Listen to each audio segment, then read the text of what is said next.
Hello, and welcome to my online Beautycounter social. My name is Jilinda, and I would like to thank you for taking the time to sit with me today and listen to my story about why I became a Beautycounter consultant. I can't claim to be a makeup expert, nor can I say that I'd ever considered whether the ingredients in my skincare products had been screened or assessed for safety. Safety wasn't a consideration for me whether I bought a particular brand or product. I didn't think my beauty products could potentially have a harmful effect on my health.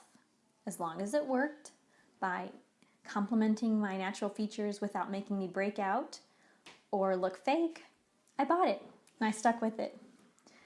So despite having 5 children and being in my 30s, my skincare routine really hadn't changed much since high school.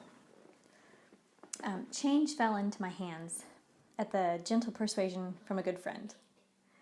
My Beautycounter mentor, Laura, has been a consultant for nearly 2 years.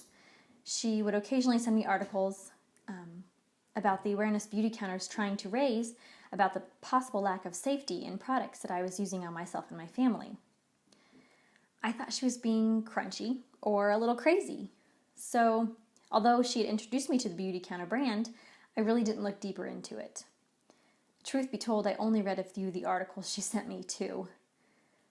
I just liked what I was already using, so why change? Moreover, I was a skeptic about the whole safer products of Beautycounter and their ability to perform better than what I was already using. So last January, Laura and her family were here visiting my family. I had run out of foundation and decided to give Laura's brand a try. What could it hurt? I didn't think it would work well anyway, but at least I would have tried it for Laura.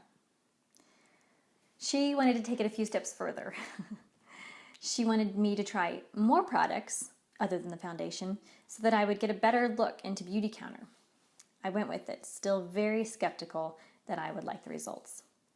So first, I washed my face with a routine clean cream cleanser. It felt extremely silky, smooth, and full of moisture as I was using it. It was so unlike the face cleanser that I had sitting upstairs in my shower. Next, she had me use the Anytime Eye Cream.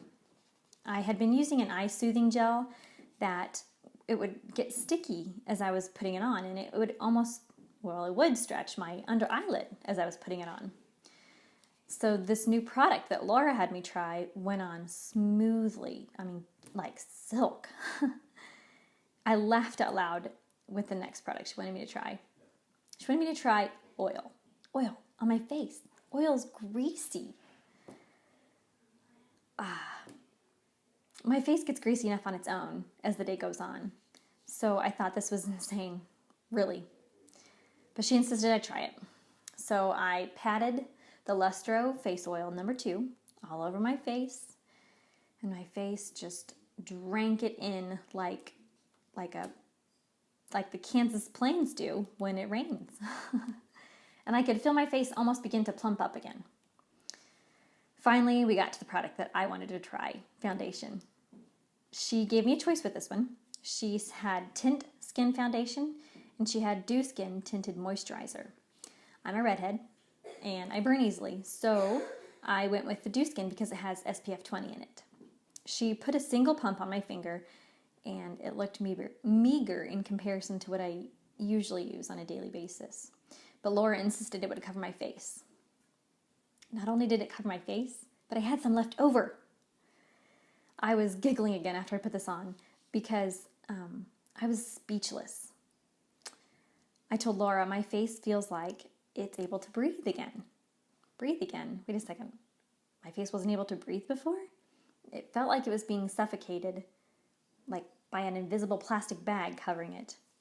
I looked in the mirror and I was amazed at what I saw. I didn't look like I needed anything else on top of the foundation. So I went about the rest of my day with just these Beautycounter products on. I wanted to see how well they would perform. It was just afternoon when Laura had me try those Beautycounter products. I remember telling my husband after she left, my face feels fantastic, but I'm skeptical that it will be dripping with grease by the time we eat supper. Well, I didn't think much more of it after that, and after I'd put the kids to bed, I went to wash my face, and I had another jaw-dropping moment. Instead of an overabundance of oil covering my face, I had a beautiful, even glow. It felt like I was looking at a Photoshop version of myself. I still wanted to be a skeptic. I decided to sleep without washing my face, wanting to test the overnight ability of it. I don't know. So the next morning, my face still had an even complexion, and it wasn't greasy. The inner skeptic in me was about ready to give up. I didn't end up washing my face until after my morning workout. Gross, I know, but I was determined to prove Laura wrong. I washed it in the shower using my old soaps and followed up with my lotion and facial care routine. My face felt taut again, and eventually it got greasy as the day wore on. My inner skeptic finally gave up. Laura's safer products way outperformed mine, and as well as my expectations. Their better ingredients really did make beauty better. So I slowly tried more and more products from Laura, and one by one, I have started to switch out my old products with new ones from Beautycounter. The more I use them, the more I love them and want to share with my friends the radiance I feel after using Beautycounter products. I hosted a social to introduce Beautycounter to my friends.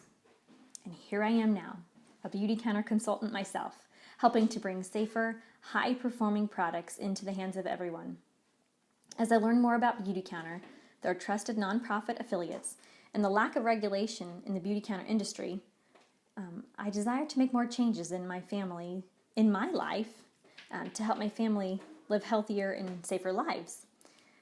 I invite you to join me on my journey of informing people about Beautycounter's better beauty products that are safer for your health, and in raising awareness in consumers about what is in the products we use every day. Little by little, I believe that we can help make this change happen. Thank you very much for your time, and I hope you enjoy the rest of the social.